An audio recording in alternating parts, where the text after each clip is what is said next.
तर सर्वांना जय भीम, जय भीम, जय भीम, जय भीम, जय भीम, जय भीम।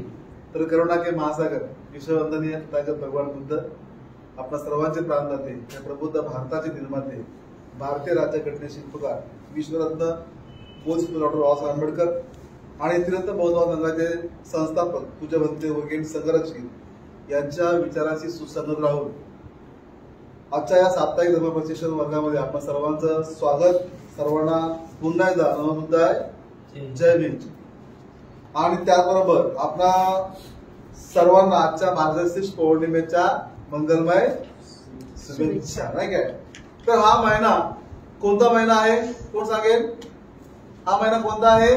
डिसेंबर महिना आहे, नाही काय. आणि या डिसेंबर महिन्याच्या 6 तारखेला आपण कोणता दिवस मानतो? कोणता? तर बाबासाहेबांचा महापरिनिर्वाणाचा दिवस मानतो, नाही काय. आणि म्हणून किंवा 6 डिसेंबर 1956 ला बाबासाहेबांचं महापरिनिर्वाण दिल्ली येथे झालं. आणि पुढे आपल्या सर्वांना माहित आहे की काय काय घडलं.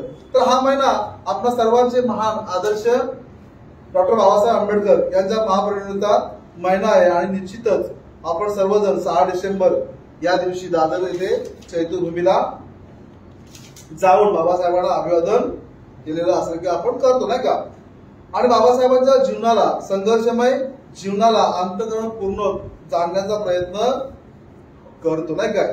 तर हा महिना बाबासाहेबांच्या महापरिनिर्वाणाचा महिना आहे. आणि आपल्या सर्वांना माहित आहे की या दिवशी संपूर्ण भारतातून, अगदी भारताच्या कानाकोपऱ्यातून, नाही का, जगभरातल्या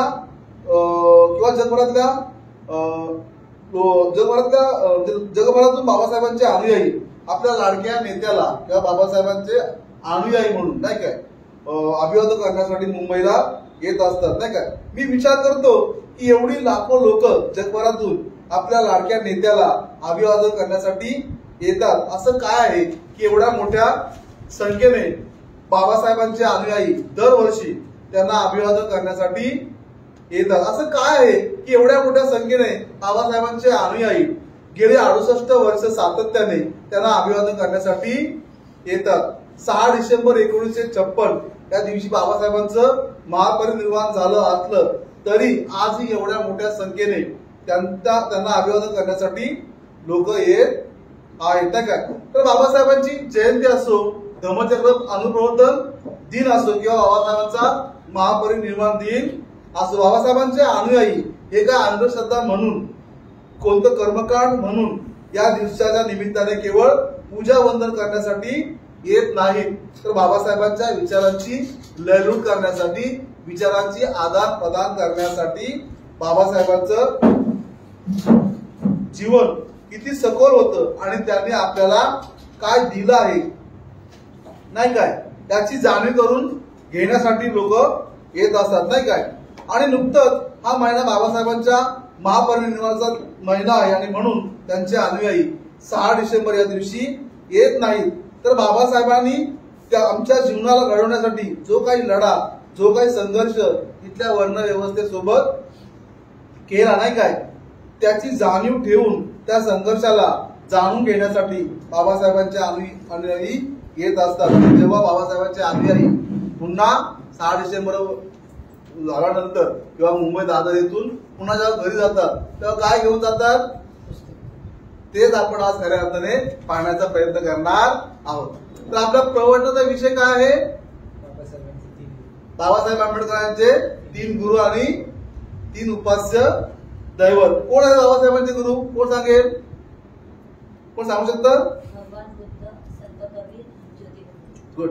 तर बाबासाहेबांच्या 3 गुरु आणि 3 उपास्य दैवतावरती आपणासमोर बोलताना खरंच मला अतिशय आनंद होत आहे. खरं तर बाबासाहेबांच्या जीवनाकडे बघितलं तर बाबासाहेब कुठं आहेत, नाही का, त्यांच्या पासंगाला देखील आपण पुरू शकत नाही, नाही काय. बाबासाहेबांच्या यादकरणी भल्या भल्यांची दांडी गुल झालेली आहे, तिथं आपली काय खेळ, नाही काय. तर बघूया बाबासाहेबांच्या यादकरणी आपण खेळू शकतो की आपली दांडी गुल हो शकते, नाही काय. आणि बाबासाहेबांच्या या 3 गुरुबद्दल आणि 3 उपास्य दैवताबद्दल आपल्या समोर बोलताना खरंच मला अतिशय आनंद आहे. खरं तर आजच्या प्रसंगी या 6 गोष्टीवर बोलताना बाबासाहेब त्यांच्याविषयी काय बोलतात ते मी सांगण्याचा प्रयत्न करणार आहे आणि या 6 गोष्टीवर खऱ्या अर्थाने महिनोन महिने बोलायला जातील नाही का. तरी पण मी अतिशय कमी वेळामध्ये आपल्या समोर या विषयावरती बोलणार आहे आणि तशा प्रकारचा दाखला देणार आहे नाही काय.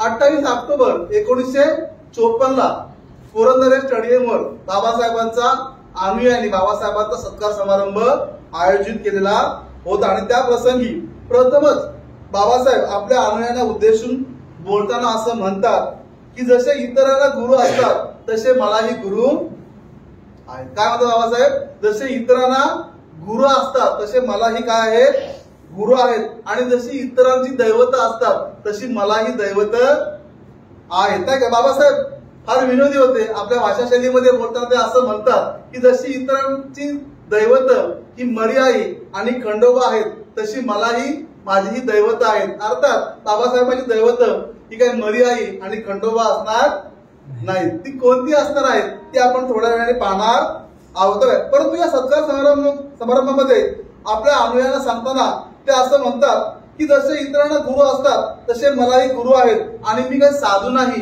की संन्यासी नाही, तरी देखील मला काय आहे, गुरु आहेत नाही काय. आणि जेव्हा बाबासाहेब असं म्हणतात तेव्हा मला भगवान बुद्धांची आठवण होते. भगवान बुद्धांना जेव्हा बुद्धत्व प्राप्त झालं आणि बुद्धगयेच्या परिसरात पुढील 7 आठवडे राहिले होते आणि त्यावेळी त्यांना प्रश्न पडला की मला मानवी जीवनामध्ये जे काही सत्य प्राप्त करायचं होतं नाही काय, ते सत्य प्राप्त केलेलं आहे. ज्या दुःखमुक्तीची परिसीमा मला प्राप्त करायची होती ती मी केलेली आहे. असं असताना जर मला कुणावर अवलंबून राहायचं झालं तर मी कुणावर अवलंबून राहावं, कुणाकडे मी बघावं नाही, कुणावर मी श्रद्धा ठेवावी नाही काय. खऱ्या अर्थाने मी बघू शकतो. त्यांच्या मनामध्ये विचार आला की त्यांच्या एवढी नाही काय प्रगती झालेला दुसरा मनुष्य कोणीही नाही नाही का. किंवा म्हणूनच त्यांच्या मनात विचार आला की त्यांच्या एवढी प्राप्ती झालेला दुसरा मनुष्य कोणी नाही आणि म्हणूनच कुठल्याही मनुष्याकडे खऱ्या अर्थाने ते बघू शकत नाहीत किंवा कुठल्याही दुसऱ्या मनुष्यावर ते अवलंबून राहू शकत नाहीत. आणि या प्रकारचा जो विचार ते करत होते आणि मग त्यांच्या लक्षामध्ये आलं की एकच गोष्ट त्यांच्याकडे आहे जिच्याकडे ते बघू शकतात, जिच्याकडे ते पाहू शकतात आणि ती गोष्ट कोणती आहे, सत्य आहे. ती कोणती गोष्ट आहे, सत्य आहे. कारण सत्य हे कसं आहे, वैश्विक असतं नाही काय. आणि म्हणून ते म्हणतात की मी कुणावर अवलंबून राहू शकतो, कुणाकडे बघू शकतो, तर या सत्याकडे बघू शकतो. परंतु जेव्हा धम्म सापडला, धम्म ही बुद्धांची शिकवण पण आहे परंतु धम्म सत्य सुद्धा आहे. तर बुद्ध कशावर अवलंबून राहू शकत होते, तर या सत्यावरती अवलंबून राहू शकत होते. ज्यावेळेस बाबासाहेबांना आपण आपले गुरु मानतो, बाबासाहेबांना आपण आपल्या मनामध्ये देवते समान मानतो, त्या बाबासाहेबांनी सुद्धा आपल्या जीवनामध्ये असं म्हणावं की मला सुद्धा कोण आहे, गुरु आहे. मी सुद्धा कुणाकडे तरी बघतो आहे, मी त्यांच्या विचारांनी बनलेला आहे नाही काय.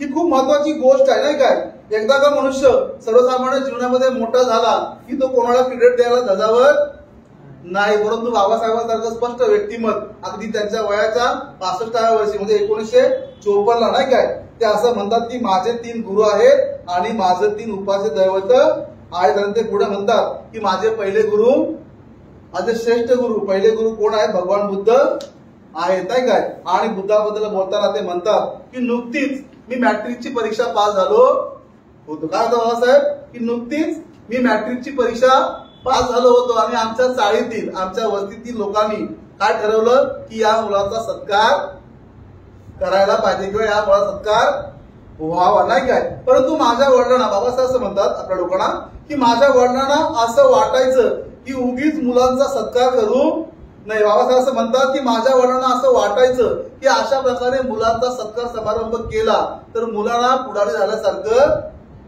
वाटतं नाही का. आणि म्हणून बाबासाहेबांचे वडील म्हणत होते की अशा प्रकारे मुलांचा सत्कार समारंभ करू नये. तरी बाबासाहेब म्हणतात की आमच्या चाळीतल्या लोकांनी काय ऐकलं नाही आणि माझा म्हणजे बाबासाहेबांचा सत्कार केला नाही काय आणि ठरला. आणि दादा केळुसकरांच्या हस्ते बाबासाहेबांचा सत्कार झाला. काय केलं दादा केळुसकरांनी, तर आपल्या सगळ्यांना माहिती आहे की दादा केळुसकरांनी त्यांनी स्वतः बुद्धाचं चरित्र लिहिलं होतं. ते चरित्र त्या दिवशी त्यांनी बाबासाहेबांना भेट दिलं आणि बाबासाहेबांनी ते बुद्ध चरित्र नाही काय कसं आकाशासारखं वाचून काढलं. बाबासाहेब ही गोष्ट सांगताना म्हणतात की माझं स्वतःचं घर नाही काय जणू काही धर्मासन आणि विद्यासन होतं, कारण सातत्याने माझ्या घरामध्ये रामायण आणि महाभारताची पारायण चालायची नाही काय होत होती. माझे स्वतःचे वडील कबीरपंथी होते. कबीराचं दोह्याचं निरूपण माझ्या घरामध्ये सातत्याने चालत असे आणि त्याचबरोबर माझे वडील विद्येचे फार मोठे भोक्ते होते. विद्या त्यांना प्रिय होती आणि माझ्या घरामध्ये विद्येला प्रथम प्राधान्य बाबासाहेबांच्या वडिलांनी दिलेलं आहे आणि म्हणून बाबासाहेब असं म्हणतात की माझं घर एक विद्यासन आणि धर्मासन होत नाही काय. परंतु जेव्हा बुद्धाचं चरित्र बाबासाहेब म्हणतात की परंतु जेव्हा बुद्धाचं चरित्र माझ्या हातात पडलं त्या चरित्राच्या वाचनाने माझ्या मनावर निराळा प्रकाश पडला. रामायण महाभारताच्या काव्याने नाही काय माझ्या मनाची पकड घेतली नाही, एवढी पकड बुद्धाच्या चरित्राने या पुस्तकाने घेतली. आणि बाबासाहेब पुढे म्हणतात की आजही बुद्धाच्या विचाराचा पगडा माझ्या मनावर फार मोठा पडलेला आहे. बाबासाहेब पुढे असं म्हणतात की माझी अशी खात्री आहे जर जगाचं कल्याण करायचं असेल तर ते केवळ बुद्ध धर्मामुळेच होऊ शकतं, इतर कुठल्याही धर्माने होऊ शकत नाही. आणि पुढे बाबासाहेब असं म्हणतात की जर खरंच भारतीयांना भारताला जगवायचं असेल, भारताला वाचवायचं असेल तर त्यांनी बौद्ध धर्म स्वीकारावा असं माझं त्यांना नेहमी सांगणं असेल असं बाबासाहेबांनी म्हटलेलं आहे. बुद्धाबद्दल बाबासाहेबांनी अतिशय फार थोड्या शब्दामध्ये आपलं मत अभिव्यक्त केलेलं आहे. बाबासाहेब म्हणतात की बुद्धाच्या धम्माने बुद्धाच्या शिकवणीने माझ्या मनात निराळा प्रकाश पडला. बाबासाहेबांचं नंतरचं अख्खं आयुष्य जर आपण पाहिलं तर त्यांच्या प्रत्येक कार्यामध्ये बुद्धांच्या विचाराचा प्रभाव आपल्याला पाहायला मिळतो. त्यांनी राजकीय कार्य करो, कोणतं सामाजिक कार्य करो, एखादा आंदोलन करो नाही काय महाराष्ट्र सत्याग्रह असो, तुम्ही त्यांची भाषणं वाचा, प्रत्येक भाषणामध्ये बुद्धांच्या विचाराचा उहापोह आपल्याला पाहायला मिळतो.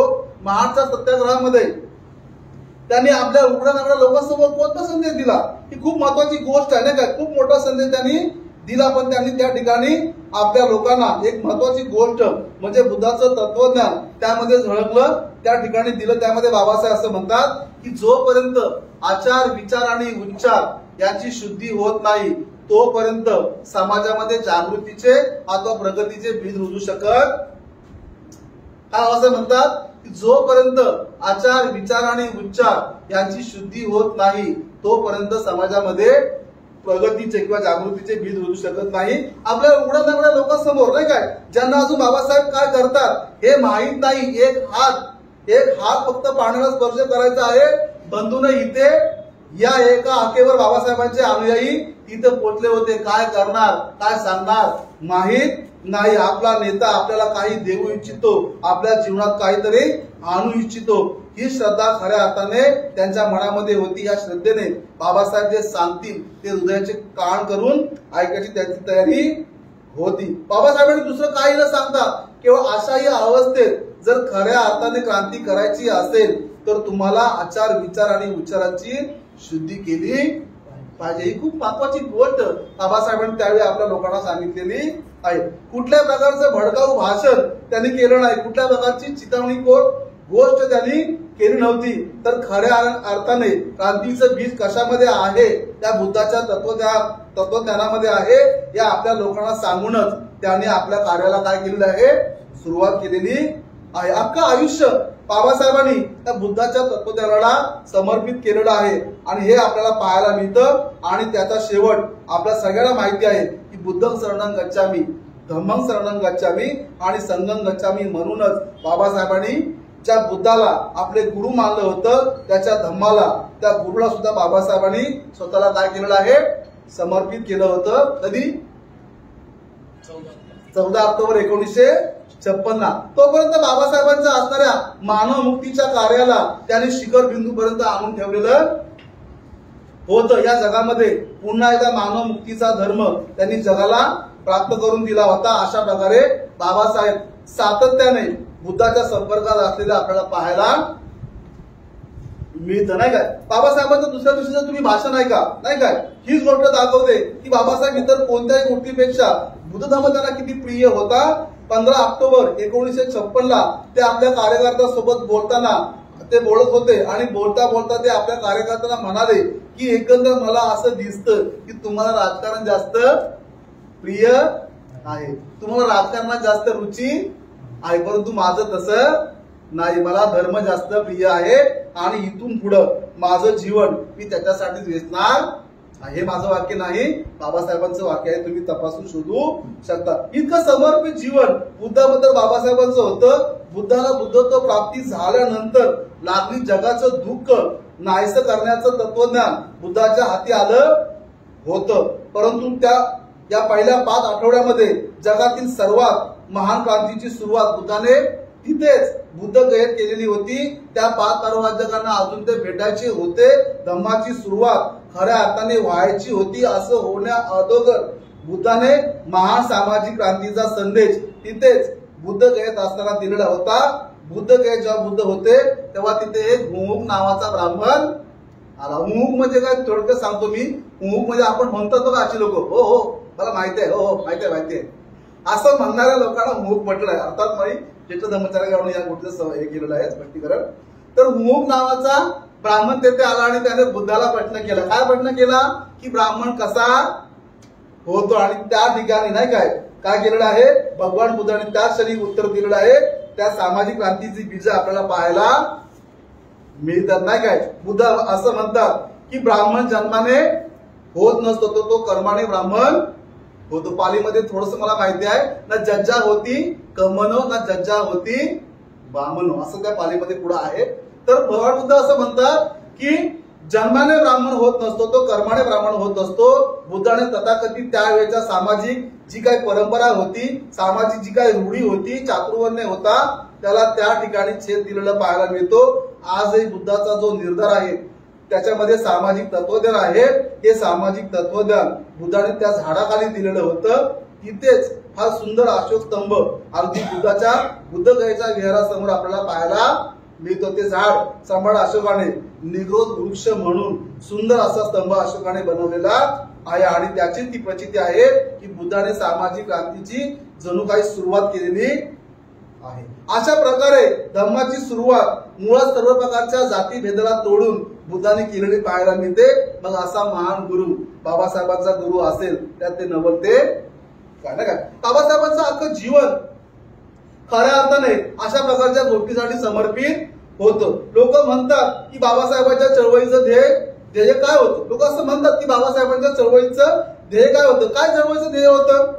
एक सुंदर वाक्यात ते असं म्हणतात की जातीयतेच्या पद्धतीमध्ये जगामध्ये सर्वाधिक गाजल्या गेलेल्या लोकांना नाकारण्यात आलेली उत्तम माणूस म्हणून जगण्याची संधी उपलब्ध करून देणं बाबासाहेबांच्या चळवळीचं ध्येय होतं. असं म्हणतात की विषमता केवळ भारतातच नव्हती, निग्रो लोकांना पण फार त्रास झालेला होता. एक परदेशी मनुष्य असं म्हणतो की जातीयतेच्या पद्धतीमध्ये सर्वाधिक गाजल्या गेलेल्या लोकांना पद्धती असतील इतर ठिकाणी अनेक, परंतु सर्वाधिक गाजली गेलेली लोक कुठं लोक होती भारतामध्ये होती. अशा लोकांना खऱ्या अर्थाने माणूस म्हणून संधी उपलब्ध करून देणं, फक्त माणूस म्हणून संधी उपलब्ध करून देणं बाबासाहेबांच्या चळवळीचं ध्येय होतं. आणि निश्चितच महान गुरु भगवान बुद्ध असतील तर कुठली शंका नाही. खरं तर बुद्धाबद्दल आपण खूप काही ऐकतो नाही का. आपल्या तीर्थ बोधांमध्ये बुद्धाबद्दल आपल्याला अनेक माहिती दिली आहे, त्याबद्दल मी जास्त बोलणार नाही. कारण आपल्याला बुद्धाबद्दल खूप माहिती आहे. पण बुद्धांचं अख्खं जीवन असं होतं तिथं तथाकथित समाज व्यवस्थेला बुद्धाने नाकारलं. आणि सर्वात महत्वाची गोष्ट जर बुद्धाने काय केलं असेल तर माणसाला सर्वात प्रथम प्राधान्य दिलेलं आहे. इतर कुठल्याही गोष्टीला बुद्धांनी मानण्यापेक्षा माणसाचा विचार जास्त केलेला आहे. आणि माणसाला बुद्धानं का महत्वाचं मानलं होतं. कारण इतर कुणालाही किंवा इतर कुठल्याही गोष्टीला महत्वाचं मानलं की माणूस काय होतो, गुलाम बनतो. माणसाचा विकास इतर कुठल्याही गोष्टीच्या हातात ठेवला तर माणसाला विचार करण्यापासून हातात काही राहत नाही. नेमकं बुद्धाने हीच गोष्ट ओळखली होती आणि माणसाचा विकास त्याच्या हातामध्ये कसा आहे हे चांगल्या तऱ्हेने सांगण्याचा प्रयत्न केलेला आहे.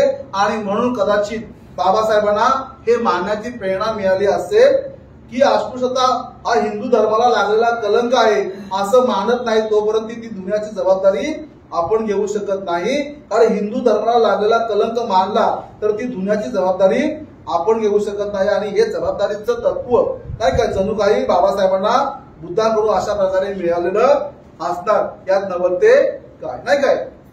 तर अशा प्रकारे बाबासाहेबांनी बुद्धाच्या बद्दल आपलं मत अभिव्यक्त केलेलं आहे. आणि त्यानंतर बाबासाहेब पुढे वळतात, पुढच्या दुसऱ्या गुरुकडे वळतात आणि त्यावेळेस बाबासाहेब असं म्हणतात की माझे दुसरे गुरु कोण आहेत?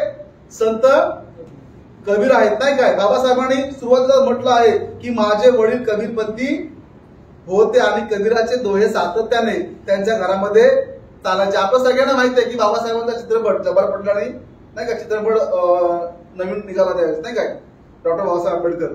या पिक्चर मध्ये कुणी बघितलं का नाही काय की बाबासाहेब आणि त्यांचे वडील, बाबासाहेबांचे वडील जे आहेत ते कबीरचा दोहा गातात, ते बाबासाहेब तबल्यावरती त्यांना साथ देत आहेत नाही का. आपण सगळ्यांनी बघितलेला आहे. कोणता दोहा होता तो माहितीये?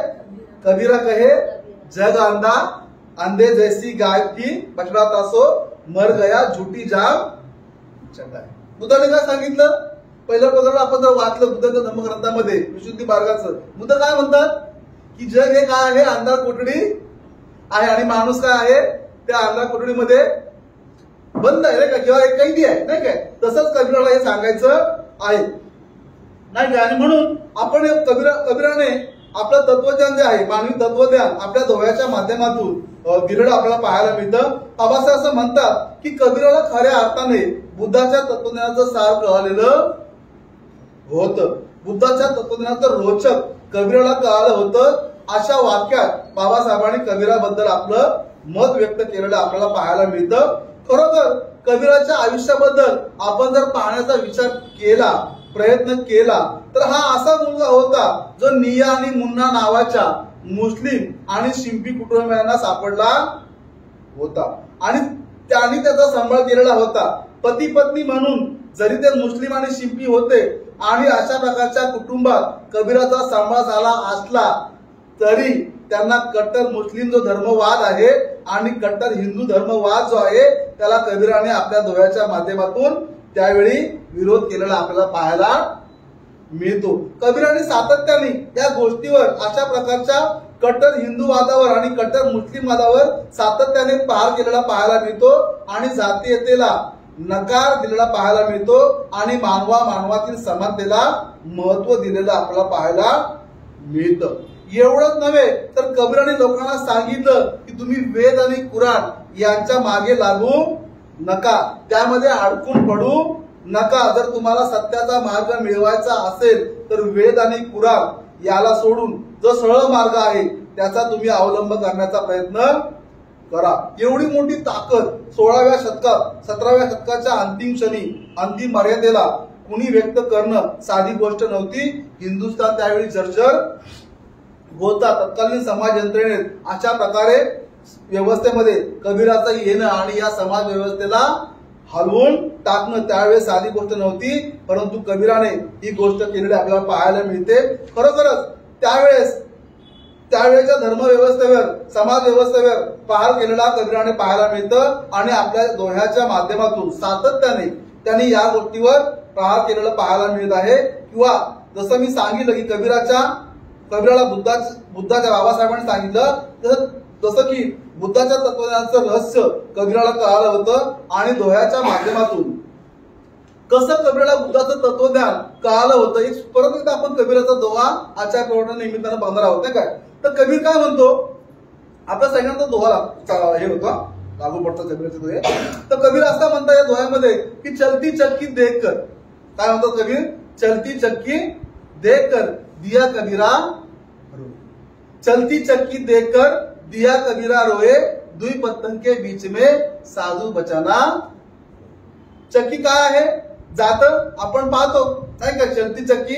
तर आपण जात मात्र जात जर बांधलं तर साधू चालू शकतो का, साधू चालू शकत नाही. जात काय आहे, जात संसार चक्र आहे, भवचक्र जात आहे आणि बुद्धाचं आत्म तत्वज्ञान या भवचक्रातून बाहेर पडण्याचं तत्वज्ञान आहे. सर्व प्रकारच्या आसक्तीतून बाहेर येण्याचं तत्वज्ञान आहे आणि अशा प्रकारे कबीराचे तत्वज्ञान बुद्धाच्या तत्वज्ञानाशी बऱ्याच ठिकाणी सारखं असल्याचं आपल्याला पाहायला मिळतं, नाही काय. आणि बुद्धाच्या तत्वज्ञानाचं रहस्य कबीराला उमगलेलं पाहायला मिळतं. आणि पुढचा दोहा देखील कबीराचा असाच आहे, नाही काय. जैसे तिल में तेल, कबीर काय म्हणतात, जैसे तिल में तेल जब तन में आग, तेरा साई तुझ में है तू जाग सके तो. काय म्हणतात कबीर, जैसे तिल में तेल जब तन में आग, तेरा साई तुझ में है तू जाग सके तो जाग. जसं तिळामध्ये तेल असतं आणि गारगोटीमध्ये ठिणगी असते, तसं तुझं दैवत कुठं आहे, तुझ्या आतमध्ये आहे. तू जागृत असलास तर जाग. बुद्धाने हे सांगितलं, नाही का. आत्मदीप भव हे बुद्धाने सांगितलेलं आहे. स्वयंप्रकाशित हो, दुसऱ्या कोणाकडे जाण्याची गरज नाही. तुझं सर्वस्व, तुझा विकास तुझ्यामध्येच आहे, दुसऱ्या कोणाकडे जायची गरज नाही. आत्मदीप भव हे भगवान बुद्धांचे शेवटचे शब्द होते, नाही का. या जगातून जाताना भगवान बुद्धांनी काय संदेश दिला, दुसरी कोणती वस्तू नको तुझ्या बरोबर, तुझा प्रकाश कुठे आहे, तुझ्या आतमध्ये आहे, तू स्वयंप्रकाशित बन, नाही काय. तर अशा प्रकारे कबीराच्या दोह्यामध्ये जीवनाचं तत्वज्ञान, बुद्धाच्या तत्वज्ञानाचं रहस्य आपल्याला पाहायला मिळतं. तर कबीर असं म्हणतात की बदलायचं असेल जगाला, कबीर काय म्हणतात, बदलायचं असेल जगाला तर बदलावं लागेल प्रथम आपल्या मनाला, नाही काय. कबीराचं तत्वज्ञान जे असं आहे, जे असं आहे ते असं झालं पाहिजे, नाही काय. म्हणजे असं नेहमी कुणाकडे असला पाहिजे, आपल्याकडे असला पाहिजे. कबीराचं तत्वज्ञान ए पासून झेड पर्यंत शब्दात सांगता येत नाही. कबीराचे तत्वज्ञान शब्दांच्या पलीकडे आहे. कबीराने, बुद्धाने हे सांगितलं, खरं तर धम्माचा जो अनुभव आहे तो शब्दात सांगता येत नाही. अशा स्वरूपात कबीराचं तत्वज्ञान बुद्धाच्या तत्वज्ञानाशी झळकताना आपल्याला पाहायला मिळतं. याचा अर्थ काय होतो, नाही काय. खरं तर आपला आरसा नेहमी कुणाकडे असला पाहिजे, आपल्याकडे असला पाहिजे, नाही का. आपल्या मनाकडे असला पाहिजे. जर प्रत्येक जण आपल्या मनाकडे बघू लागला तर या जगामध्ये दुःख राहणार नाही, नाही काय. अर्थात इकडे बघायच्या ऐवजी आपण काय करतो, तिकडे, नाही काय, तिकडे बघतो, नाही काय. आणि मग काय होतं माहिती आहे सगळ्यांना आपल्याला. इकडच्या बघायच्या ऐवजी आपण काय करतो, तिकडे बघत असतो. तर बदलायचं असेल जगाला तर बाहेर बघून चालणार नाही. हीच गोष्ट बाबासाहेबांनी पण हेच आपल्याला सांगितलं आहे की खरं तर समाजाचं परिवर्तन करायचं असेल, जगाचं परिवर्तन करायचं असेल तर मनाचं परिवर्तन झालं पाहिजे. एवढ्या चांगल्या प्रकारे कबीराने जीवनाचं तत्वज्ञान मांडलेलं आपल्याला पाहायला मिळतं. कबीराच्या दोह्यामध्ये केवळ जीवनाचं तत्वज्ञान आहे असं नाही, तर कबीर ढोंगीपणाच्या आणि दुटप्पीपणाच्या विरोधात होते. तर कबीर पुढील दोह्यामध्ये असं म्हणतात, तनको सब जो भी करे मन को करे ना कोई. काय म्हणतात कबीर, तनको सब जो भी करे मन को करे ना कोई, नाही काय. परम सिद्धी पाहिये जब मन जोगी. कबीर काय म्हणतो, तनको सब जो भी करे मन को करे ना कोई, परम सिद्धी पाहिये जब मन जोगी होय, नाही काय. आपण काय करतो, वरवर पाहतो, वरवर बदलतो, पण मनाला बदलण्याचा विचार करत नाही. आत माणूस कसा आहे तो बघत नाही. परमसिद्धी प्राप्त करायची असेल तर या वरच्या मताला काही करायची गरज नाही. एकदा का मन बदललं की आतला बदललं की परमसिद्धी आपोआप प्राप्त होते. आतला माणूस खऱ्या अर्थाने बदलला पाहिजे. ही गोष्ट कबीराने सांगितलेली आहे. आणि बाबासाहेबांनी जेव्हा आपल्याला असा धर्म दिला जो अशा प्रकारच्या ढोंगीपणापासून, दुटप्पीपणापासून वाचण्यासाठी दिला होता. या जगामध्ये एकीकडे सांगताना काय सांगायचं, देव कुठे आहे, सगळीकडे देव आहे, नाही काय. चराचरामध्ये देव आहे. देव कुठे आहे, माणसामध्ये देव आहे, नाही काय. आणि मग माणसामध्ये देव आहे आणि मग एका माणसाला दुसऱ्या माणसापासून हळूच दूर करायचं, जवळ येऊ नको, नाही का. म्हणजे एका देवाला दुसऱ्या देवाजवळ येऊ नको असं म्हणायचं. एकीकडे म्हणायचं सगळीकडे देव आहे आणि दुसरीकडे मात्र एकमेकांना दूर करायचं. याच्यामध्ये आचार आणि विचार यांची सांगड आहे का, तर याच्यामध्ये आचार आणि विचार यांची सांगड नाही. तर आचार आणि विचार याची या ठिकाणी सांगड नाही आणि असा धर्म टिकणार नाही हे बाबासाहेबांना चांगल्यापैकी माहीत होतं. आणि म्हणूनच असा धर्म त्यांनी आपल्याला दिलेला आहे ज्याच्यात आचार आणि विचार एकच आहे, त्याचं तत्व आणि आचरण यांची सांगड घातली गेलेली आहे. ज्या धर्माच्या तत्वानी आणि आचरणाची सांगड घातली जात नाही तो धर्म शहाण्या माणसाकडून स्वीकारला जात नाही, हे बाबासाहेबांचं वाक्य आहे. आणि ज्या अर्थी बुद्धाचा धर्म बाबासाहेबांनी आपल्याला दिलेला आहे त्याची त्यांना जाणीव होती की बुद्धांना अशा प्रकारच्या तात्विक आणि आचरणात्मकतेची गरज होती. आणि आमच्या आचरणात सुद्धा सांगड दिसली पाहिजे, नाहीतर कबीराने ढोंगी लोकांना आपल्या दोह्याच्या माध्यमातून म्हटलेलं आहे. आणि कबीराचा एक एक दोहा आपल्या सगळ्यांना लागू पडतो. आणि कबीराने मानवी तत्वज्ञान हे सातत्याने उलटून धरलेलं आहे. आणि मानवी तत्वज्ञान काय आहे? प्रेम आणि करुण्याचं तत्वज्ञान आहे. आणि कबीराचा पुढचा दोहा आम्ही आपल्याला सांगणार आहे. कबीर आपल्या दोह्यामध्ये असं म्हणतो की कबीरा खड़ा बाजार में मांगे सबकी खैर. कबीरा खड़ा बाजार में मांगे सबकी खैर, ना हो किसी से दोस्ती है ना हो किसी से. सर्वसामान्य जीवनामध्ये आपण आता इथे आलो आहोत नाही का, आपण बाहेर पडलो आणि समजा कुणी आपल्याला भेटलं आणि विचारलं ह्या मार्ग कुठे आहे, तर आपण बघतो का हा कोणत्या जाती धर्माचा आहे, हा इकडचा आहे का तिकडचा आहे, जवळचा आहे का लांबचा आहे. आपण या ठिकाणी काय करतो? केवळ मदत नाही का, त्याला केवळ मदत म्हणून बघतो. आपण बघत नाही की हा जवळचा आहे, दोस्त आहे का दुश्मन आहे हे पाहत नाही. हा लांबचा आहे का इकडचा आहे का तिकडचा आहे हे पाहत नाही. तर बोधिसत्व इकडं किंवा तिकडं बघत नाही. जिथं गरज आहे, जिथं मदत, केवळ मदत कल्याण आणि कल्याणच बघितलं जातं. प्रत्येकाचं कल्याण जो चिंतितो त्याला बोधिसत्व होतो. बाबासाहेबांच्या बाबतीत पण अशा अनेक घटना घडल्या ज्या समाजाने बाबासाहेबांना त्रास दिला, मानहानी केली, अपमान केला, पण बाबासाहेबांनी कुणाचा बदला घेतला नाही. कितीतरी संधी बाबासाहेबांना चालून आली होती नाही काय, पण बाबासाहेबांनी आपल्या मनात असं कधीच आलं नाही तर या जगातून जाताना केवळ मला माझ्याच लोकांचं भलं करायचं नाही, मला सगळ्याच भारताचं भलं करायचं आहे. आणि बाबासाहेबांनी घटना समितीचे भाषण दिलं. त्या भाषणात बाबासाहेबांचं खरं राष्ट्रप्रेम दिसलं आणि संसदेत विरोधकाच्या टाळ्या मिळवल्या. आणि म्हणूनच अशा लोकांना बुद्धधम्म बोधिसत्व म्हणतो, कारण करुणेचा अंश त्यांच्यामध्ये असतो. कोणी किती वाईट वागो पण आपण मात्र त्यांच्याशी मैत्रीने करुणेनेच वागायचे. आणि म्हणून बाबासाहेबांना आपण काय म्हणतो? बोधिसत्व म्हणतो. आणि अशा प्रकारचं तत्वज्ञान सांगणारा माणसातला बाबासाहेबांनी काय म्हटलेलं आहे? आपला गुरु म्हटलेलं आहे. आणि सातत्याने बाबासाहेबांच्या घरामध्ये त्यांच्या दोह्यांची चर्चा किंवा त्यांच्या दोहे बाबासाहेबांच्या घरामध्ये गायले जायचे. तशा वातावरणात बाबासाहेबांची वाढ झालेली आहे. महान पुरुष नुसतेच मान होत नसतात, आता तरी ते शक्य नाही. पूर्वीच्या लोकांना म्हणजे बाबासाहेबांच्या नंतरच्या पिढीतील लोकांना वाटायचं की आमच्या मुलाने शिकून सवरून बाबासाहेबांच्या सारखं बनावं. त्यावेळेच्या लोकांना वाटायचं की घरोघरी आंबेडकर पैदा हो, असं त्यावेळेच्या पिढीला वाटायचं नाही काय. परंतु हल्ली ते शक्य आहे का? सकाळी उठल्यापासून रात्रीपर्यंत टीव्ही चालू असतो, प्रत्येकाच्या हातामध्ये मोबाईल आणि मोबाईलवरती इंस्टाग्राम, व्हॉट्सअप, फेसबुक नाही काय बरंच काही चालू आहे. अशामध्ये बोधिसत्व निर्माण होऊ शकत नाही. आणि म्हणून महापुरुष 1000 वर्षातून एकदा होत असतात. त्यांची जडणघडण खऱ्या अर्थाने होत असते. आणि पुढे बाबासाहेब असं म्हणतात की माझे तिसरे गुरु कोण आहेत? महात्मा ज्योतिराव फुले हे माझे तिसरे गुरु आहेत. आणि पुढे बाबासाहेब म्हणतात की ब्राह्मणेतरांचे खरे गुरु तेच होत नाही काय. खरोखरच त्यावेळी लोकांना माणुसकीचे धडे फुल्याने दिले आणि त्यांना शिकवले सुद्धा नाही काय. बाबासाहेब पुढे असं म्हणतात की कुणी कुठे का जाईना,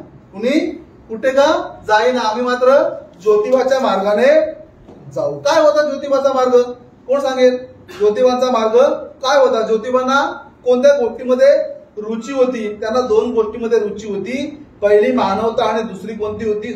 पहिली नीतिमत्ता आणि दुसरी मानवता. त्यांचं अख्खं काव्य, फुल्यांचं अख्खं काव्य या दोन्ही गोष्टी भोवती गुंफलेलं आपल्याला पाहायला मिळतं. नीतिमत्ता आणि मानवता.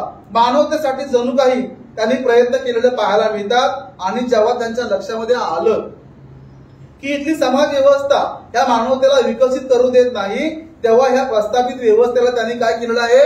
नाकारलेलं आहे नाही का. चातुर्वर्ण्याला फुल्यांनी नाकारलं होतं. आपण तर पाहिलं फुल्यांनी काय केलेलं आहे आपल्यासाठी, आपल्याला सगळ्यांना चांगलं माहिती आहे. तर आपल्या घराची विहीर काय केलेलं आहे? अस्पृश्यांना खुली करून दिलेली आहे, नाही काय. तर आणखीन एक गोष्ट त्यांना माहित होती आणि ती म्हणजे हा पतदलित समाज, नाही काय, हा शूद्र समाज, अतिशूद्र समाज सगळ्यात जास्त कशामुळे गुलाम होता, सगळ्यात जास्त कशामुळे गळीत गात्र झाला होता. तेव्हा त्यांच्या लक्षामध्ये आलं की सगळ्यात जास्त त्यांची अडचण कशाने होत आहे, शिक्षणामुळे होत आहे.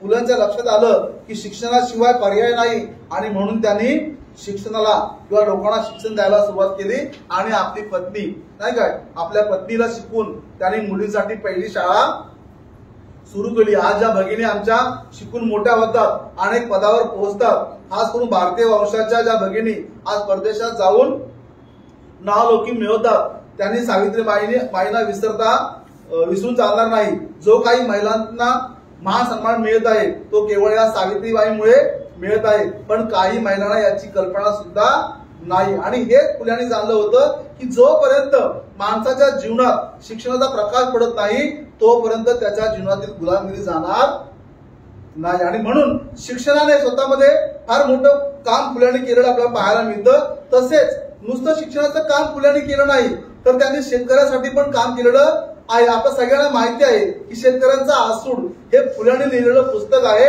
आणि शेतकऱ्यावर होत असलेला अन्याय, पिळवणूक यांनी त्या पुस्तकामध्ये मांडलेली आहे आणि प्रत्यक्ष इंग्रज सरकारसमोर शेतकऱ्यावर होत असलेल्या अन्यायाला वाचा फोडलेली आहे. जातीयता नष्ट करण्यासाठी त्यांनी प्रयत्न केलेला होता. तसेच महिलांसाठी, विशेष करून विधवा महिलांसाठी काम करण्याचा प्रयत्न फुलेंनी केलेला आहे. हे आपल्या सगळ्यांना आपल्याला पाहायला मिळतं आणि त्यांना माहित होतं की ह्या तळागाळातल्या विधवेची अवस्था फार शोचनीय आहे आणि त्यातल्या त्यात बाल विधवेची अवस्था तर फारच कठीण आहे. आता सगळ्यांना माहिती आहे, चित्रपट आपण सगळे बघतो. प्रेमरोग पिक्चर कुणी बघितला? सगळ्यांनी बघितला. मी 4 वेळा बघितला, मला माहित नाही आलं. पण आता टीव्ही वरती बघितला तेव्हा समजलं की राज कपूर साहेबांना काय दाखवायचं होतं. त्यावेळेची समाज व्यवस्था दाखवायची होती की महिलांना कसं वागवत होती. म्हणजे आपल्या फुलेंचा, आमच्या आदर्शांचं एक प्रकारचा उदाहरण त्या पिक्चर मध्ये आपल्याला पाहायला मिळाला. परंतु आपण काय बघतो, वेगळं बघतो, नाही काय. तर अशा प्रकारे आम्ही चित्रपटाच्या माध्यमातून देखील काय बघू शकतो, घेऊ शकतो, आदर्शांचा इतिहास पाहू शकतो, नाही का. आणि म्हणून त्यासाठी फुल्यांनी जाणीवपूर्वक काम करण्याचा प्रयत्न केलेला आहे. फुल्यांनी सत्यशोधक समाजाची स्थापना केली होती. ते सत्य शोधण्यासाठी त्यांनी सत्यशोधक समाजाची स्थापना केली होती. सत्याचा शोध घेणारा समाज. आणि त्यामागचा उद्देश काय होता, तर अगदी साधा उद्देश होता. तो हा उद्देश होता की बहुजनांना, शूद्रांना आणि अतिशूद्रांना उच्च वर्णीयाच्या छळातून मुक्त करण्यासाठी, पिळवणुकीतून मुक्त करण्यासाठी व स्वतःचे रक्षण करण्यासाठी सत्यशोधक समाजाची स्थापना केली होती. त्याचा उद्देश काय होता, अशा प्रकारे बहुजन समाजाला या उच्च वर्णीयांच्या पिळवणुकीतून मुक्त करणे, त्यांचे रक्षण करणे. अख्खं आयुष्य फुल्यांनी यासाठी वेचलेलं आपल्याला पाहायला मिळतं. बाबासाहेबांचं स्वतःचं तत्वज्ञान ज्या अर्थी महात्मा फुल्यातून आलेलं आहे त्या अर्थी बाबासाहेबांनी आपलं संपूर्ण जीवन कुणासाठी घालवलेलं आहे, कुणाच्या उत्तरासाठी घालवलेलं आहे, नाही काय. तर अशा प्रकारच्या पददलित लोकांसाठी घालवलेलं आहे. आणखीन एक गोष्ट फुल्यांनी केली आपल्याला पाहायला मिळते ती ही की धर्मग्रंथ देवाने लिहिलेले नाही, तर आपल्या सोयीसाठी, आपला स्वार्थ पूर्ण करण्यासाठी, स्वार्थी हेतूने माणसाने धर्मग्रंथ लिहिलेले आहेत, निर्माण केलेले आहेत. आणि जे लोक म्हणतात किंवा मानतात की धर्मग्रंथ देवाने लिहिलेले आहेत, ही केवळ अंधश्रद्धा आहे, पूर्ण ढोंग आहे, त्याशिवाय दुसरं काही नाही. वेद प्रामाण्य फुल्यांनी नाकारलेलं आहे. ही गोष्ट बाबासाहेबांनी केलेली आपल्याला पाहायला मिळते. वेदाला बाबासाहेबांनी सुद्धा काय केलेलं आहे, नाकारलेलं आहे. भगवान बुद्धाने सुद्धा वेदाला प्रमाण मानून नाकारलेलं आहे, वेद मान्य केलं नाही. कबीरांनी सुद्धा अशा प्रकारच्या गोष्टीला नाकारलेलं आहे. लोकांना सांगितलं की तुम्ही वेद आणि कुराण यांच्या नादी लागू नका. त्या काळात अशा प्रकारचा दृष्टिकोन ठेवण्याचा समाज सुधारकांसाठी साधू लोक नव्हते, मानवतावादी समाज सुधारक फुले असल्याने खऱ्या अर्थाने त्यांना ही गोष्ट कळालेली होती. आणि आपल्याला पाहायला मिळते आणखीन एक गोष्ट फुल्यांच्या बाबतीत पाहायला मिळते की त्यांच्या संपूर्ण कार्यामध्ये ह्या एका गोष्टीचा प्रभाव आपल्याला पाहायला मिळतो आणि तो प्रभाव आहे बुद्धी प्रामाण्य वादाचा. तो कोणता प्रभाव आहे? बुद्धी प्रामाण्य वादाचा, नाही काय? जेव्हा मनुष्य वेद नाकारतो, जेव्हा मनुष्य अशा प्रकारची प्रचलित समाज व्यवस्था नाकारतो, तेव्हा त्याच्यामध्ये विचार करण्याची क्षमता निर्माण होते.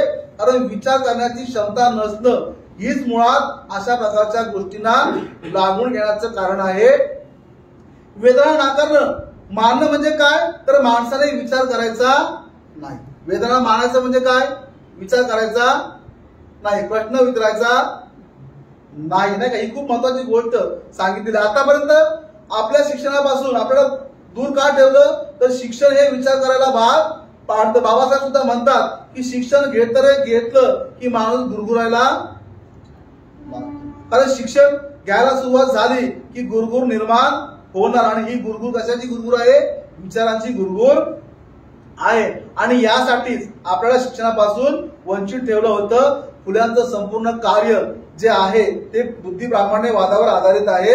विचारांना आणि बुद्धी प्रामाण्यांना फुल्यांनी उचलून धरलेलं होतं. आणि म्हणून 17 पेक्षा अधिक ग्रंथांची निर्मिती फुले करू शकलेले होते. आणि अतिशय जाज्वल विचार त्यांनी ग्रंथाच्या माध्यमातून आपल्या जीवनामध्ये मांडण्याचा प्रयत्न केलेला आहे. त्यांनी खास करून ही जी सामाजिक व आर्थिकदृष्ट्या दुर्बल असलेले आहेत त्या पददलितांपासून काम केलं होतं. आणि याचं मुख्य कारण आहे की जो मनुष्य सामाजिक दृष्ट्या आर्थिक दृष्ट्या कमकुवत होतो त्याचा परिणाम अंधश्रद्धेमध्ये होतो. तुम्ही आम्ही आता जिथे कुठे आम्ही राहतो, आपले लोक राहतात, तिथं आपल्याला खास करून पाहायला मिळतं. खरं तर अशा प्रकारे मनुष्य आर्थिक दृष्ट्या पिळलेला असतो, सामाजिक दृष्ट्या पिळलेला असतो, तेव्हा त्याला सत्य काय आहे दिसत नाही, त्याची बुद्धी चालत नाही आणि म्हणून तो अंधश्रद्धेकडे वळतो. हे फुल्यांना चांगलं माहीत झालेलं होतं. म्हणूनच फुल्यांनी अशा लोकांसाठी जाणीवपूर्वक काम करण्याचा प्रयत्न केला होता. अंधश्रद्धेवर जणू काही त्यांनी आसून ओढलेला होता. अशा लोकांच्या उन्नतीसाठी महात्मा फुलेंनी काम केलेलं होतं आणि नवसमाज निर्मितीचं स्वप्न पाहिलं होतं. त्यांना असं वाटत होतं की नवसमाज निर्माण व्हायचा असेल तर समता, स्वातंत्र्य, बंधुत्व आणि न्याय या गोष्टीवर आधारित नवसमाज निर्माण असेल तर जुन्या विषमतायुक्त समाज रचनेला त्यागल्याशिवाय गत्यंतर नाही. तर अशा प्रकारे फुलेंचं कार्य फुलेंचं संपूर्ण आयुष्य या कार्यासाठी त्यांनी समर्पित केलेलं आपल्याला पाहायला मिळतं. आणि म्हणूनच बाबासाहेबांनी फुलेंना आपले गुरु मानले आहेत, आपल्या सामाजिक कार्याचे गुरु मानले होतं. आपल्या सर्वांना माहित आहे की शिवजयंतीचा उत्सव कुणी सुरू केला? महात्मा फुल्यांनी. शिवाजी महाराज समाधी कोणी शोधून काढली? ज्योतिबा फुल्यांनी. मग का शिवजयंती साजरी करणाऱ्या अनेक लोकांना ही गोष्ट माहित आहे का? तर नाही, नाही का? शिवाजी त्यांच्यासाठी महत्वाचे आहेत ही गोष्ट नाकारून चालणार नाही. परंतु फुले किती महत्वाचे आहे ही गोष्ट आपल्याला लोकांपर्यंत पोहोचवणे गरजेचे आहे. ही गोष्ट खऱ्या अर्थाने लोकांपर्यंत घेऊन जाणं गरजेचं आहे. अशा प्रकारे बाबासाहेबांचे तिसरे गुरु फुले असल्याचं बाबासाहेबांनी आपल्याला सांगितलेलं आहे. आणि बाबासाहेब पुढे असं म्हणतात की या 3 गुरूंनी माझं आयुष्य बनलेलं आहे. या 3 गुरूंमुळे माझं जीवन खऱ्या अर्थाने घडलेलं आहे. आणि पुढे बाबासाहेब वळतात ते आपल्या 3 उपास्य दैवतांकडे वळतात, नाही काय? बाबासाहेब पुढे म्हणतात, सांगताना असं म्हणतात की जशी इतरांना दैवत असतात तशी मला पण दैवत आहेत. जशी इतरांची दैवत मर्याई आणि खंडोबा आहेत तशी माझी पण दैवत आहेत. माझी 3 दैवत आहेत. कोण म्हणतो? बाबासाहेब म्हणतात माझी किती दैवत आहेत? 3 दैवत आहेत. आणि ती पुढील प्रमाणे आहेत. बाबासाहेबांचं दैवत खंडोबा असू शकतं का? बाबासाहेबांचं दैवत मर्यादा असू शकतं का? असू शकत नाही. मग बाबासाहेबांचं पहिलं दैवत काय आहे? विद्या, स्वाभिमान आणि बक्षीस आहे. ओके. तर बाबासाहेबांचं पहिलं दैवत आहे. त्याच्याबद्दल बाबासाहेब स्वतः म्हणतात, सांगताना असं म्हणतात. आणि बाबासाहेब म्हणतात की विद्येशिवाय माणसाला माणुसकी नाही. विद्या कशी आहे? महासागरासारखी आहे, नाही का? विद्या असेल तर माणसात माणुसकी असेल. किंवा विद्या ही महासागरासारखी आहे. भगवान बुद्धांचं त्यांनी उदाहरण या ठिकाणी दिलेलं आहे. अनेक लोक महासागरात एक होऊन जातात. तसं शिक्षण काय करतं? माणसाला एकजीव करतं. म्हणून शिक्षण प्रत्येकाला मिळालं पाहिजे, प्रत्येक जण शिकला पाहिजे या अर्थाचे बाबासाहेब होते आणि विद्येला दैवत मानणारे होते. केवळ बोलून ते थांबले नाहीत, तर ते असं म्हणतात, जशी देवाची उपासना करावी लागते, एखाद्या देवाला प्रसन्न करायचं असेल तर काय करावं लागतं? उपवास करावा लागतो. मध्ये संतोषी माता निर्माण झाली होती आणि शुक्रवार म्हटलं की कुणाचा उपवास? संतोषी मातेचा उपवास लोक करायचे नाही, करायचे की लोक त्यावेळेस प्रसिद्ध होतं बघा, अगदी आम्हाला वाटतं महाराष्ट्रामध्ये प्रसिद्ध झालेलं होतं नाही काय. शुक्रवार म्हटलं की कुणाचा उपवास करायचे लोक? संतोषी मातेचा उपवास करायचे नाही काय. आणि बाबासाहेब असं म्हणतात की विद्येचं असंच आहे, तिला प्रसन्न करून घ्यायचं असेल तर तिची काय करावी लागते? उपासना करावी लागते. बाबासाहेबांच्या या वाक्याचा खरंच आपली लोक काय करत आहेत? खूप प्रयत्न करत आहेत. आज बौद्ध किंवा आंबेडकर अनुयायी जे आहेत त्यांची शिक्षण टक्केवारी प्रचंड प्रमाणामध्ये वाढत आहे. बाबासाहेब असं म्हणतात की ज्याप्रमाणे माणसाला जगायचं असेल तर अन्नाची आवश्यकता असते, तशीच विद्येची सुद्धा आवश्यकता आहे. ज्ञानाशिवाय तो काही करू शकत नाही. धर्माचे कायदे आमच्या आड आले आणि आमची विद्या हिरावून घेतली. विद्या ही फार मोठी वस्तू आहे. बाबासाहेब म्हणतात, माझे विद्येचे वेळ भयंकर आहे, ब्राह्मणाच्या घरी नसतील इतकी पुस्तके आता दिल्लीमध्ये माझ्याजवळ आहेत. आणि पुढे बाबासाहेब म्हणतात की 20,000 जे 1954 भाषण बाबासाहेबांचं आहे, 20,000 पुस्तके माझ्याजवळ आहेत तर कोणा ब्राह्मणांजवळ दाखवून द्यावी. इतके माझे विद्येविषयीचे वेळ आहे आणि हे वेळ सर्वांना असले पाहिजे. जेवढे प्रेम पुस्तकावर होईल तेवढे तुम्ही केले पाहिजे, तेव्हाच तो विद्येचा खरा पुजारी होईल. मी विद्येची 24 तास पूजा करीत असतो आणि या विद्येच्या जोरावरच बाबासाहेबांनी जुनी समाज व्यवस्था बदलून टाकलेली आहे. आणि मग का बाबासाहेब असं म्हणणार नाही की विद्या हे माझं दैवत आहे? बाबासाहेब दुसऱ्या दैवताकडे वळताना असं म्हणतात की माझं दुसरं दैवत स्वाभिमान आहे. आणि या स्वाभिमानाविषयी बाबासाहेब म्हणतात की अख्खं आयुष्य मी कोणाकडे याचना केली नाही काय, पोट पण भरलं पाहिजे आणि माझ्या लोकांची सेवा पण केली पाहिजे. बाबासाहेब त्यांच्या जीवनातला एक अतिशय महत्वाचा मुद्दा सांगताना असं म्हणतात की माझे हे डॉक्टर परांजपे नावाचे मित्र होते आणि त्यांच्या विनंतीवरून मी विद्यालयामध्ये प्रोफेसर झालो. तेव्हा मला त्यांनी सांगितलं की 13 व्याख्याने तुम्हाला द्यायला लागतील. बाबासाहेब म्हणतात, मी म्हणालो फक्त 4च व्याख्याने देईन, पटेल तर ठेवा, नाही तर मला माझा मार्ग मोकळा आहे, कारण मला माझ्या लोकांची सेवा करायची आहे, त्यासाठी मला वेळ हवा होता नाही काय. पुढे बाबासाहेब म्हणतात की पोयबावडीच्या नाक्यावर 48 आणि 50 नंबरच्या खोलीत मी कण्याचा भात आणि कण्याची भाकरी खाल्ली, पण समाजसेवेला सोडून भारी पगाराकडे वळलो नाही. बाबासाहेब पुढे म्हणतात की कोणी गव्हर्नर जनरल येवो त्याच्याशी माझी मैत्री असे, परंतु मी कोणाजवळ याचना केलेली नाही. मला अमुक बनवा, मला ही जागा द्या, दुसऱ्यासाठी वाटेल ते केले, पण स्वतःसाठी कुणाजवळ याचना केली नाही, कुणाकडे हात पसरला नाही. आणि शेवटी बाबासाहेब या स्वाभिमानाविषयी आणखीन एक गोष्ट सांगताना म्हणतात की मला जज होता आलं असतं, पण मला स्वतःला अडकून घ्यायचे नव्हते. मी त्या परमेश्वराला देखील कमी मानतो, इतका माझा स्वाभिमान तळपत आहे. आणि या तळपत्या स्वाभिमानामुळेच बाबासाहेबांनी तुमच्या माझ्या मातीमोल जीवनाचं काय केलेलं आहे? सोनं केलेलं आहे. आणि मग का बाबासाहेब असं म्हणणार नाही की स्वाभिमान हे माझं दुसरं दैवत आहे? आणि आता शेवटचं तिसरं दैवत आपण पाहणार आहोत. बाबासाहेब म्हणतात की माझं तिसरं दैवत शील होय. आणि या शिलासंबंधी बाबासाहेब म्हणतात की माझ्या आयुष्यात मी कधी दगाबाजी, फसवणूक, आत्मसिद्धी करता पाप केलेले आहे असे मला आठवत नाही. याबद्दल मला मोठा अभिमान वाटतो. पुढे बाबासाहेब म्हणतात की मी विलायतेला अनेक वेळा गेलो, पण अजून दारू प्यायलो नाही, विडी प्यायलो नाही.